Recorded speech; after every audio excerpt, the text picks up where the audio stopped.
સુરભી ડેરીમાંથી નકલી પનીર પકડાયા પછી સુરત આરોગ્ય વિભાગની તબાહી। ભેળસેડિયાઓને પકડવા માટે 10 થી 15 નવેમ્બર સુધી આરોગ્ય વિભાગે કાર્યવાહી કરી। 41 એકમમાંથી 30 થી વધુ નમૂના લઈ અખાદ્ય ખોરાકનો 797 કિલો જથ્થો સીઝ કર્યો। શહેરના 85 થી વધુ દુકાનદારોને આરોગ્ય વિભાગે નોટિસ ફટકારી। તપાસ દરમિયાન મળેલા 54 કિલો અખાદ્ય પનીરના જથ્થાનો નાશ કરાયો। શહેરમાં લારી અને રેસ્ટોરન્ટમાંથી 120 કિલો અખાદ્ય જથ્થો નાશ કરાયો।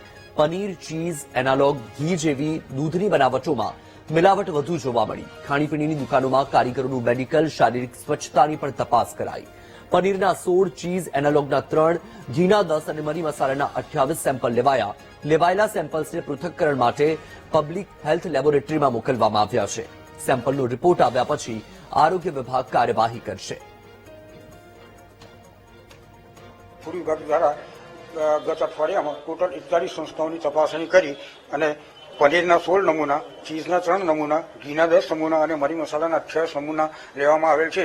તેમજ 797 કિલો શંકાસ્પદ જથ્થો સીઝ કરવામાં આવેલ છે અને 54 કિલો અખાદ્ય પદાર્થોનો નાશ કરવામાં આવેલ છે। તેમજ આરોગ્ય વિભાગની ટીમ સાથે આરોગ્ય વિભાગ અને ફૂડ વિભાગની સંયુક્ત કામગીરીમાં 375 સંસ્થાઓની તપાસણી કરી તેઓને નોટિસ આપી। તેઓમાંથી નમૂના પણ લેવામાં આવ્યા છે અને 1,31,000 રૂપિયા વહીવટી પત્રોના ખર્ચ પેટે વસૂલ કરવામાં આવેલ છે। ફૂડ હેન્ડલ કરશે તે લોકોનું મેડિકલ સર્ટિફિકેટો દર 3 મહિને લેવાના હોય છે, જેથી તે લોકોને કોઈ ઇન્ફેક્ટેડ ડિસીઝ નહીં હોય અને બીજા કોઈને ફેલાવી નહીં શકે। તેમજ તે લોકોના પર્સનલ હાઇજીન અંગે પણ તેઓને વારંવાર સૂચના આપવામાં આવે છે।